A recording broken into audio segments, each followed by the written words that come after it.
one of the things that recently came out, I'm going to move on to it because I know people want to spend some time with you personally here in the room.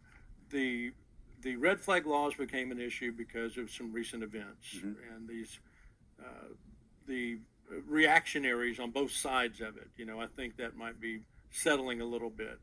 But I watched your video, and I read some of the comments attributed to you about the responsibility of that. And I was impressed that you, Senator Graham, and the president all came out within 45 minutes of one another saying, hey, we need to take a look at this seriously and have a conversation, inviting bipartisan conversation. And I thought it was a great way to throw a bucket of mop water on a wicked witch. That's kind of exactly what happened, actually, as far as the reactions go. That's a good way to describe it. Maybe I'll steal that from you. That's exactly what we did. What I suggested was maybe look at this at the state level, because when you're talking about criminal law, it really does have to be established at the state level. And I think that's a reasonable conversation to have. I haven't gotten behind Graham's bill. His bill is a grant program anyway. It's not actual law as far in criminal law in the way we would think about it.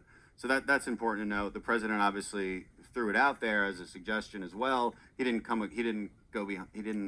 establish himself behind any particular set of laws. What I've said is, if you're going to implement something like that at the state level, there has to be very stringent due process in place, because that can go wrong really quickly when you're talking about confiscating somebody else's property based on a perceived threat or indication of a threat. You can imagine a lot of ways it goes wrong. Now my critics and the Second Amendment advocates, they imagine only the ways it can go wrong. Okay, and that's what they'll point out constantly. And that's fair. Those are concerns, and we have to address those concerns. And if we can't address those concerns, then we should think carefully about whether or not we should implement that law at all. They would rightfully point out that it's been implemented in about 17 states, and in none of those cases has our standard of due process really been met. There's different elements of those laws that do meet the standards. For instance, there has to be a very high standard of evidence, like clear and concise evidence, not just like 50%, but like you really have to have actual evidence that this person is guilty of threatening to commit some kind of violence. You have to ask the question of who will have standing in a law like that. Can a neighbor just tell on you? Well, that's probably, I don't think, no, in my opinion, no, they should not be able to do that. It should either, it should definitely be limited to only family, maybe a doctor and police, and a lot would argue, a lot of civil libertarians would argue that it really should only be a police investigation that can result in that, not just, of course they'll take in testimony, but just like any other crime and how you prove it, it shouldn't veer too much from that. And there's a few other safeguards we would want to see put in place. It's unclear if that kind of agreement would ever happen, and then again, it's unclear what that would even look like at the federal level, which is why I'm not really behind anything at the federal level. Criminal law happens at the state level, but what we wanted to do is simply allow that conversation to happen because it's reasonable. It is.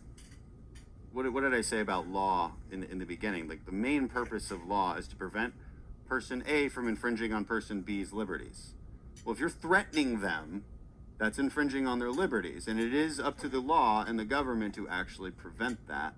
So, and this is, I think, what a lot of people misunderstand about the purpose of the Constitution and how it's written, and like the deeper underpinnings of what we're talking about. And you have to take that into context when you're talking about what these laws are. That's excellent.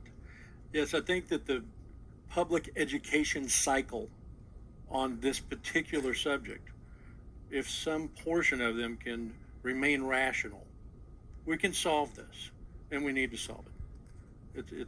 It's a top priority, and it's far too long that's gone on in this country, that we've let passions and anger and political agendas stop us from solving this problem. We put men on the moon in the 60s with 1960s technology.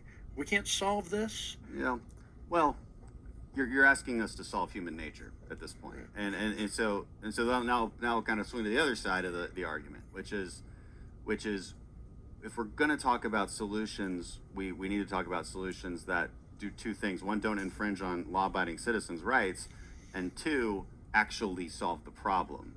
And almost every single proposal fails both of those. That's the problem. Let's take universal background checks, for instance. Completely fails to solve the problem. You can talk to ATF, you can talk to the police.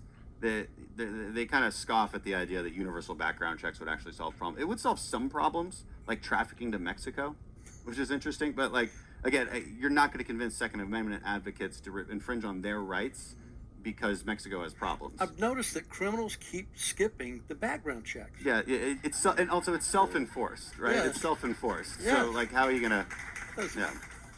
And so these proposals, banning ARs. I mean, I have a huge problem with that as well, because these are legitimate self-defense weapons. And I can go on and on about why this is a legitimate self-defense weapon, especially if you're not very good with guns, and especially if you're very scared and you're trying to shoot 20, 30 feet across your living room at an intruder.